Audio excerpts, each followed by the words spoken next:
Thanks. I got good and tired, so you don't want to ask me questions. Thanks for the time in advance, Coach. Okay. Rick, you get Charles Bassey back.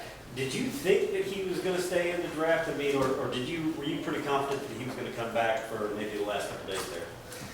You know, I don't know you was going to ask a Charles Bassey question first. You know, what Charles did, as a coach, you got to let him go through the process. And that's basically what we did. He went through all the combines and all the training. He got the pre-evaluations from the NBA. He got the post-evaluations from the NBA. So as a coach, there's really nothing you can tell him comes off selfish, except keep the facts in front of them. Let them go through the process, let the system kind of tell them where they're at. And what Charles did, Charles made a decision that was best for him first. After getting all of his evaluations back from the NBA, figuring out some things that he needs to work on more, he made decisions best for him first. That's what all young men need to do. They don't make decisions what's best for myself or Western Kentucky. Not a kid in America does that. They're going to make a decision best for them first. That's what Charles did. Now, I think all of us then can reap the benefits of it. No question, Western Kentucky benefits from having him back. He makes us a better team. But in the long term, it's going to make him a better player. Like Todd just said, he's 18 years old. You know, we wouldn't even be having this conversation, as I told him, if he hadn't reclassified. We wouldn't be talking. We could talk about who's your roommate. Yeah. But because he reclassified early, he put himself in that position. So, again, we're excited to have him back, and no question, he made the right decision for himself. And it went down to the wire. You know, he had a pro day at last day. That was his last day he had to get all the information. And that's why I went down to the last minute kind of. How much do you talk with him during that process? Are you hands off completely, or do you kind of talk to him and check in with him and give your input? Dominic, it's great to see you. Good to see you. It's bad I got to come to Louisville to see you.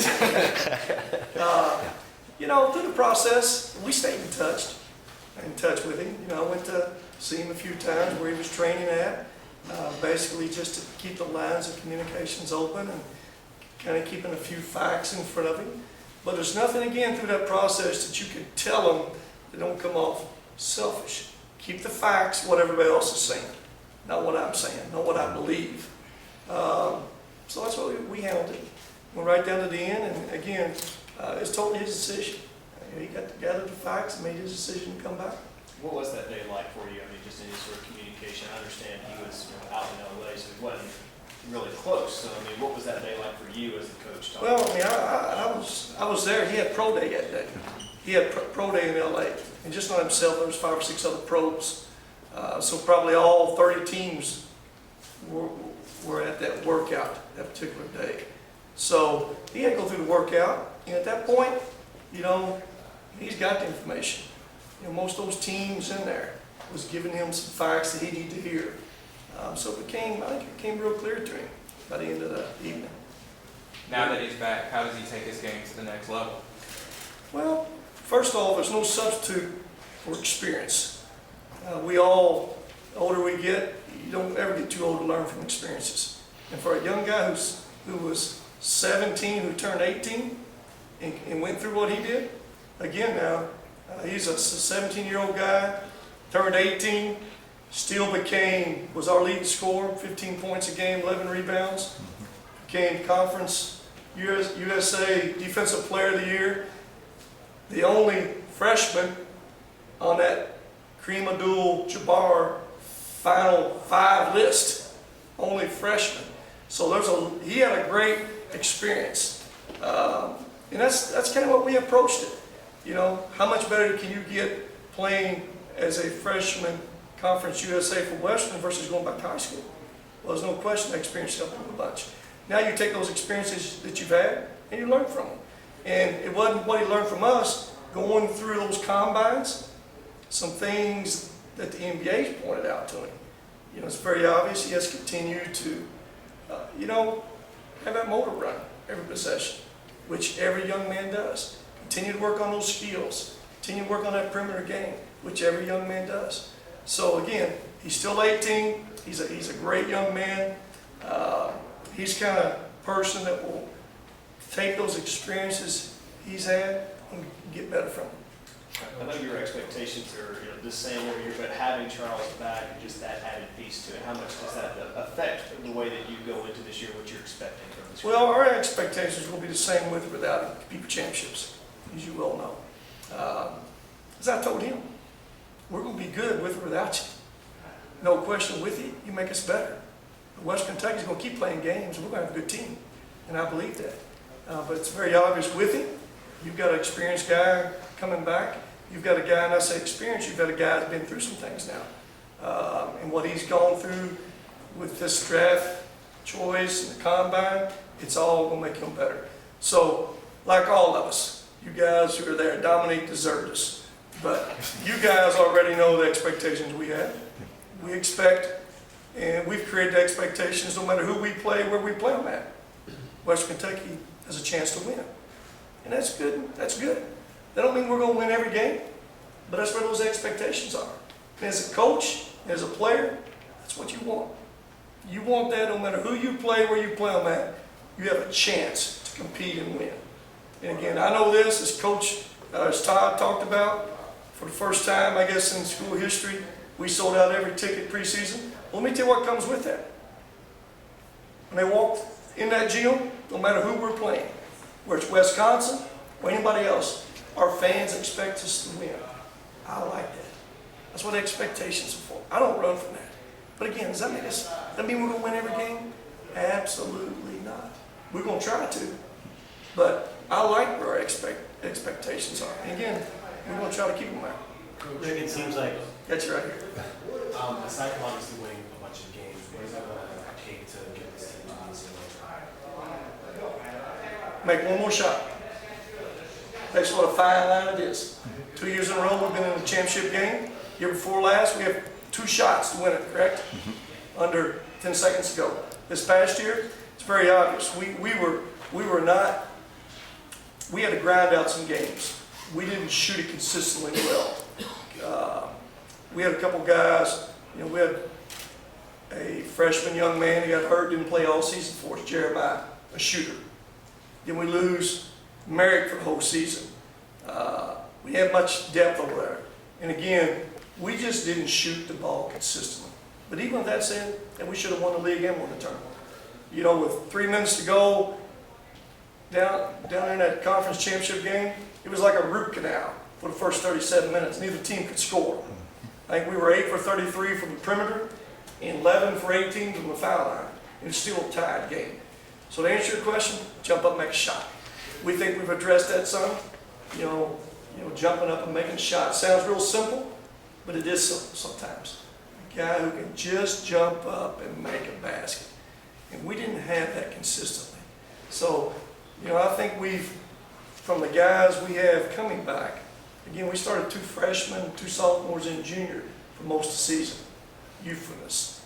Then you add to that, not shooting it very well. It's not a good recipe, but we were still right there. And we had those moments. We were really good. Going beating West Virginia when they had their big guy. That's when they were top 15 in the country. We told you we had West Virginia coming back this past year. We were going to get even from that. We had our officials this year. So, winning at Arkansas, St. Mary's, who beat the #1 team in the country. After that, Gonzaga. We had those moments, but we got that inconsistency. Turn around and lose somebody you're not supposed to because of just being youthful and not being able to shoot it consistently.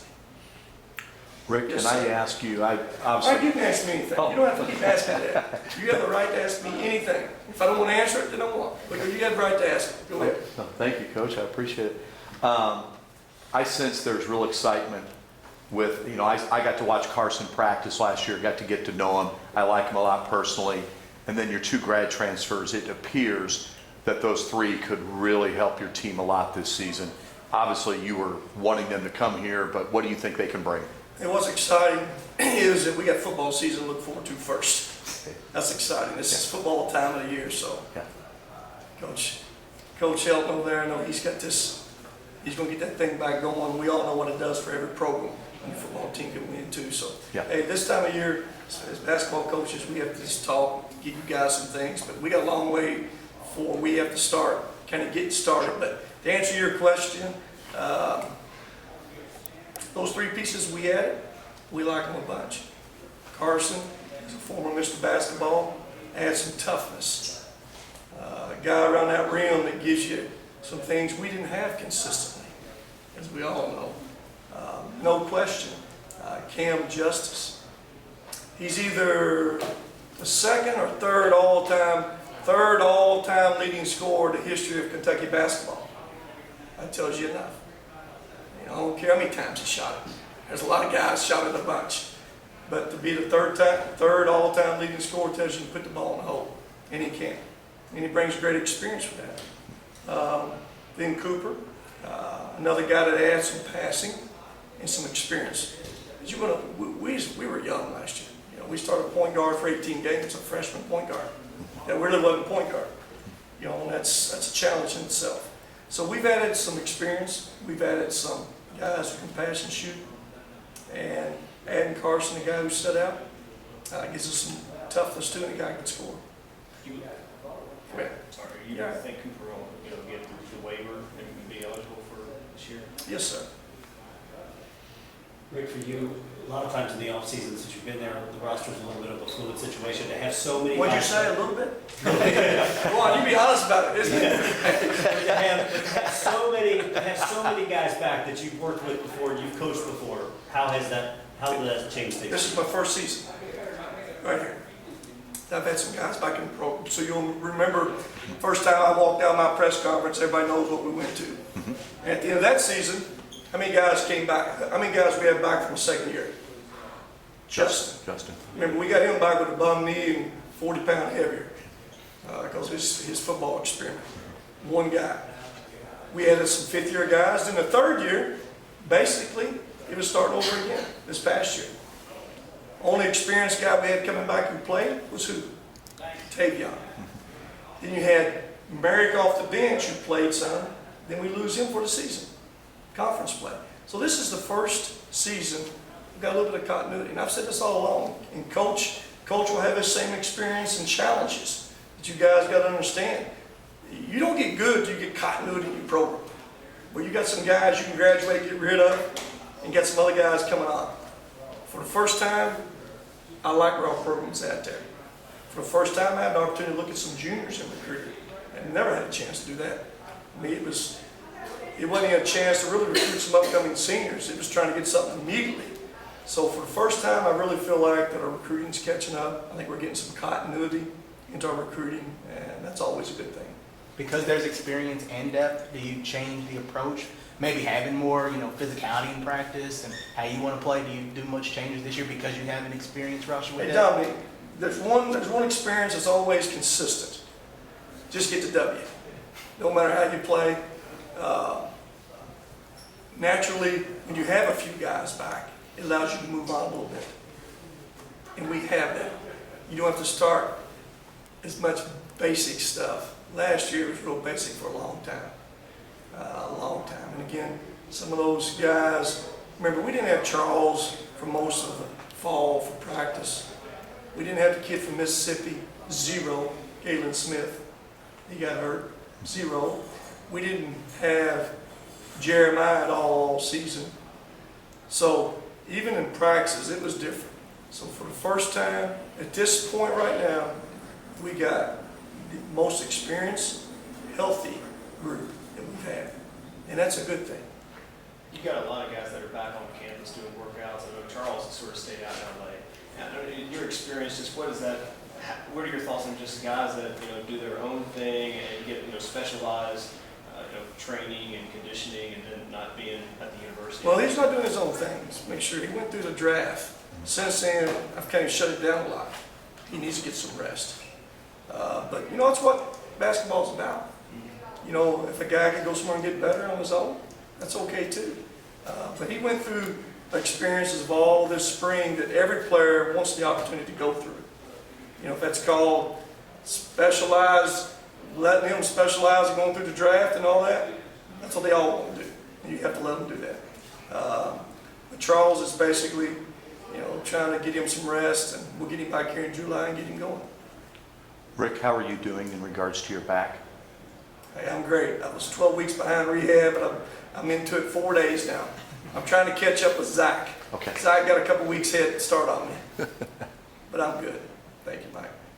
Nikita Johnson's down at Austin Peay now. What other staff changes that have been made, or do you anticipate? Just trying to figure it all out. Really haven't made no final decisions, but we'll have some decisions here real soon. Rick, I have one more thing, and it's in regards, kind of looking back and where you are now. You've always spoken very highly of Todd, and you were very complimentary of scheduling ways, getting Wisconsin, kind of working out the football and basketball, Arkansas. Is your feelings about him the same, just more fortified, having worked with him, or just how impressed are you with him? Todd's a coach's AD. I can just tell you that. What do I mean by that? He's a guy that tries to do everything he can and gives you every opportunity of the resources that within our means to be successful. And as a basketball coach, that's all you ask. Now, he has a really challenge, and we work together on this, but I may put it all off on him now, scheduling, because it is not easy. He deserves all the credit for the Louisville series. For those who don't know, we play Louisville next year. We have them in Nashville, I think November the 29th. And we come back to Louisville the following year. Then we got Louisville and Diddle, and back up here. It's a 4-year series. But Todd deserves all the credit for that. He tied in a football, basketball deal and got it done. Kind of the same way with Arkansas. We got Arkansas coming back to our place, December the 7th or so. Those games are not easy to get. I wish they were. Just not easy. And again, you put yourself in their shoes. How many Power 5 schools want to come to Dillon? 0. Absolutely 0. In particular, when we've been fortunate enough, the last 10 we played were 7-3 against them. And most of those were on the road. We only had 2 of those at home. Most of them been